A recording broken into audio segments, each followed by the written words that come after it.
자, 시청자 여러분들 큰일 났습니다. 최근에 문재인이가 엊그제 실시했던 국민과의 대화에서 뭐라고 했냐면은 이 충격적인 발언을 했는데 지금은 부동산 집값이 안정세이다라는 충격적인 발언을 해가지고 많은 논란이 되고 있습니다.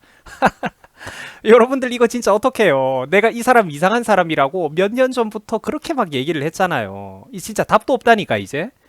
자, 다들 아시겠지만 문재인 정부 들어가지고 서울을 비롯한 전국 광역시 중심부의 그런 아파트들, 서울 수도권은 물론이고 지방의 광역시와 어떤 거점 도시, 중소도시들까지 아파트와 부동산 가격이 지금 하늘 높은 줄 모르고 치솟아 올라가 버리고 있습니다. 지방에 있는 아파트도 전부 다 폭등을 했어요. 박근혜 정부 마지막 연도랑 비교를 해보면은 서울 평균 아파트 가격, 뭐 중위권 아파트 가격 이런 것들이 최소 2배에서 많은 지역은 3배, 4배 넘게 튄 곳들도 수두룩합니다.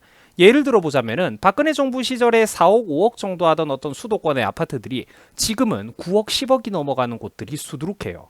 젊은 사람들이 도저히 이제 평범한 노력만으로는 월급쟁이 생활로는 내 집 마련을 하는 게 도저히 불가능한 시대가 왔다라는 겁니다.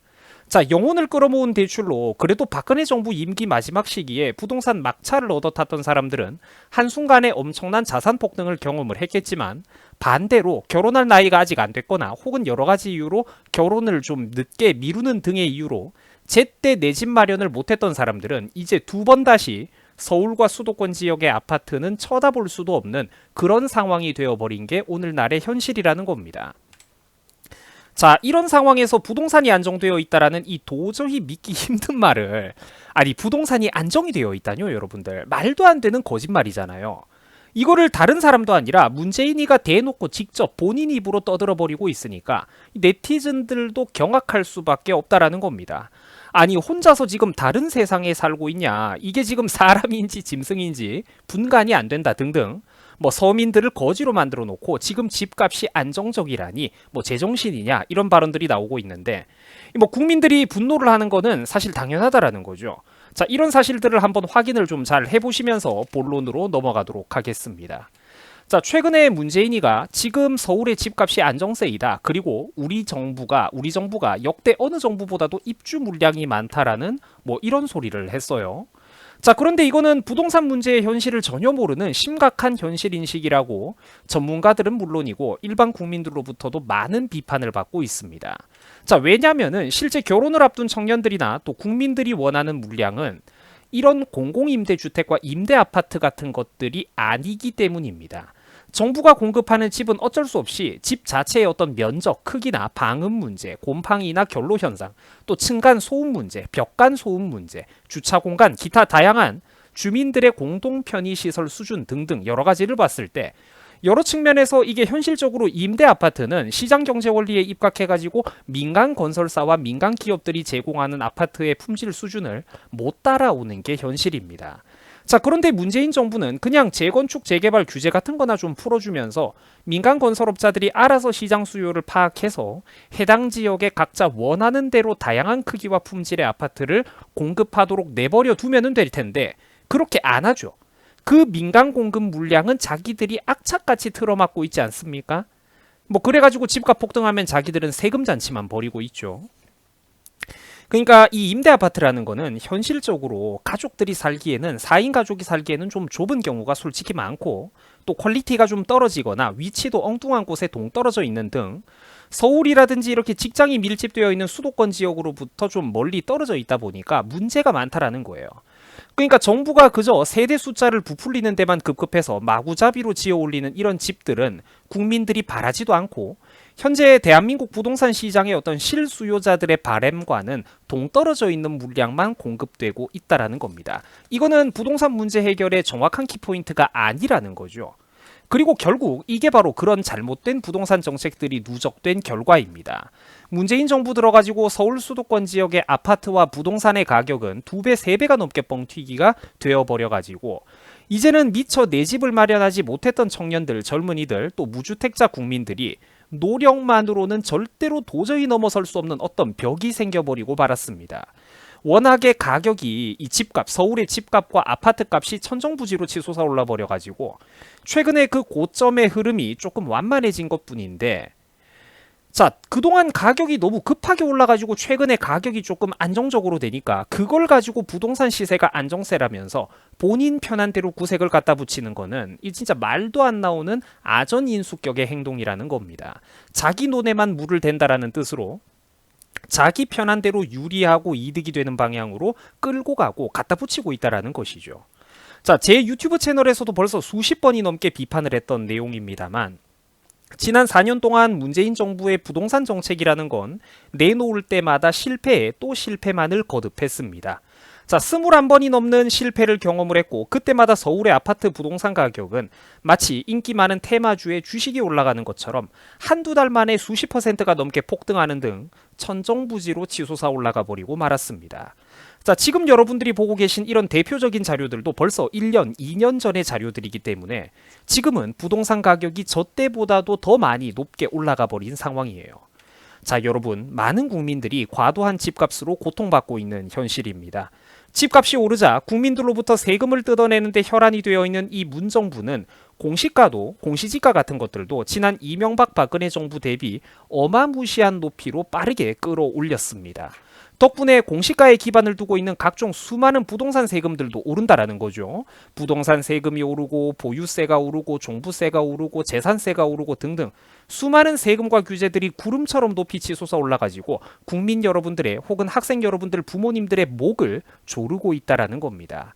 그야말로 집주인들은 지금 세금과 규제의 고통이요. 반대로 집 없는 무주택자들 역시 집값이 오르고 전세와 월세, 물량조차 품귀되고 있고 또 함께 폭등하는 주거비용이 폭등하는 등 그러니까 집주인들도 세금 규제의 고통, 무주택자들도 집값과 월세, 전월세가 올라가지고 고통 모두가 고통받고 있는 세상이 지금 오고 있다는 거죠. 덕분에 이런 이중고들 때문에 혼인율과 출산율은 이미 머나먼 안드로메다로 떠나가 버리고 말았다는 겁니다. 의식주에서 지금 그러니까 사람이 기본적으로 먹고 사는 집이 해결이 안 되는데 혼인과 출산이 어떻게 늘어날 수가 있겠습니까? 자, 이제는 우리 국민들이 부디 정신을 바싹 차리고 문정부를 강하게 비판하고 견제하고 분노해야 할 것입니다. 자, 집값의 급등에 지금 이렇게 세금도 오르고 사실상 준조세의 성격을 띠는 건강보험료, 건보료도 가파르게 올라가고 있습니다. 건보료 폭탄을 얻어맞았다라는 뉴스가 매일같이 끊임없이 나오고 있죠. 학생 여러분들은 솔직히 이런 것들이 잘 상상이 안 될지도 모르겠습니다만 지금 여러분들의 부모님들, 삼촌들은 엄청난 고통을 겪고 있습니다. 집값이 올랐다는 이유로 국민들이 부자가 됐다며 막대한 세금과 건보료를 뜯어가고 있는 게 바로 오늘날 문정부가 하는 짓인데 문제는 집값이 조금 올랐다고 해가지고 정년을 앞두거나 은퇴한 국민들의 노후 자금이나 월소득이 실질적으로 늘어나지는 않는다라는 점입니다. 월소득은 느는 게 아니라 오히려 은퇴하고 나면은 줄어드는데 반면에 바깥으로 빠져나가는 세금이 많아지면은 국민들이 어떻게 버티겠습니까? 한평생 열심히 일해가지고 1주택, 2주택을 깔고 앉아있는 게 전부인데 그 나이든 국민들에게 거기다가 세금을 눈덩이처럼 뜯어가 버리면은 국민들이 어떻게 버티겠습니까? 참고로 여러분들 집을 한 2채 정도 가지고 있다고 해서 이거를 다주택자라고 비난하는 사람들은 바보입니다. 그 국민들이 평생 동안 열심히 살면서 다른 건 할 줄 아는 것도 없어가지고 착실하게 돈 모으다가 집이라도 한 채, 2채 마련한 걸 가지고 왜 그걸 비난한단 말입니까? 그거 오히려 그런 순진한 국민들이 집이라도 착실하게 한 개, 2개 이렇게 마련을 해놓은 그거 덕택에 그 사람들의 생활과 자산 가치라도 좀 안정적으로 유지가 되는 거지. 만약에 잘 알지도 못하는 국민들이 개인 사업이나 주식 투자에 욕심을 내다가 전 재산 다 날려버리고 깡통 차게 되면은 그 뒷감당은 누가 할 겁니까, 여러분들? 그래가지고 자산도 없이 노후 불안을 겪는 국민들이 길거리로 쏟아져 나오게 되면은 그 뒷감당은 누가 할 거냐고요. 당신이 할 겁니까? 여러분들이 할 거예요? 정부가 할 수 있을까? 그러면은 복지비 지출이 또 늘어나고 기업과 국민들에게는 더 많은 세금을 뜯어야 될 텐데요. 그렇죠, 여러분들. 악순환이라는 겁니다. 국민들이 적당한 자산을 자기 밑에 안정적으로 깔고 가는 거는 절대로 여러분들 그게 나쁜 게 아닙니다. 좋은 거예요.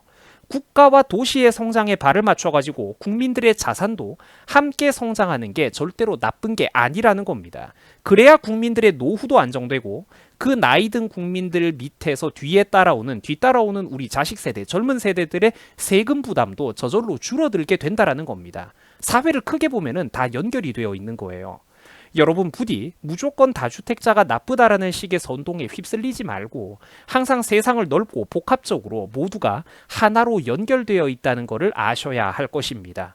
자, 집주인과 건물주들에게 가해지는 과도한 규제와 세금 같은 것들은 반드시 평범한 서민들, 무주택자들에게도 비용 상승이라는 거주 비용 상승이라는 연쇄 반응으로 함께 따라오게 되어 있습니다. 자, 또 마지막으로 문재인이는 시청자 여러분들의 가슴을 철렁하게 할 만한 또 굉장히 무서운 소리를 했습니다. 여러분들이 좀 긴장을 하고 들어야 될 텐데, 자기 덕택에 지금 대한민국의 집값이 안정세를 유지하고 있다면서 다음 정부는 그다지 어려움이 없을 거라는 기가 막힌 소리를 하기도 했고, 다음 정부 이제 누가 들어오든 큰일 났죠. 이것도 말도 안 되는데, 자, 제일 무서운 게 뭐냐면 바로 이겁니다. 특히 아직까지 임기가 6개월이 남아 있다면서 자기는 그게 아주 긴 시간이라고 생각한다는 충격적인 발언을 했습니다. 후덜덜하죠, 여러분들. 제발 아무것도 안 하고 차라리 6개월 동안 휴가라도 떠났으면 좋겠는데, 지난 4년 반도 충분히 이게 똑똑한 사람들이 바라볼 때는 나라를 망치는 제트 엔진의 속도였는데, 지난 4년 반 동안은 완만하게 진행하는 맛보기, 완속 진행에 불과했고, 남은 6개월은 밀도 있게 숨 쉴 틈도 없이 몰아치면서 쾌속 진행으로 더욱더 빠르게 나라를 박살내 주겠다라는 것입니다. 자, 어떻게 보면은 이 문재인 형님은 지금 큰 그림을 그리는 다크나이트일지도 모릅니다. 국민들이 한순간 어리석어 가지고 투표를 잘못 저질러 버리면은 얼마나 혹독한 대가를 치러야 하는지 몸소 가르쳐 주고 있는 성각자일지도 모른다라는 거죠. 뭐 물론 웃자고 하는 소리지만 그만큼 안타깝다라는 거죠. 부디 국민들께서는 앞으로는 현명한 판단을 내려야 할 겁니다. 5년이라는 이 시간은 여러분들 절대로 짧은 시간이 아닙니다. 나이 어린 소년이 어른이 되는 시간이고, 그 5년 동안에 누군가는 개인 사업과 운명이 성공을 할 수도 있고, 또 누군가는 그 5년 동안 결혼을 하고 내 집을 마련하고 자식을 낳고 자리를 잡는 등 인생에서 매우 중요하고 의미 있는 큰 시간들을 보낼 수도 있다라는 거죠. 여러분, 우리 대한민국의 정치판 꼬라지 물론 마음에 안 들죠. 저도 유명한 정치인들 정말로 싫어합니다. 그런데 그래도 제발 우리가 최악은 피해서 갑시다. 최악은 우리가 부디 피해서 가야 할 것입니다. 자, 여러분들 수고하셨습니다.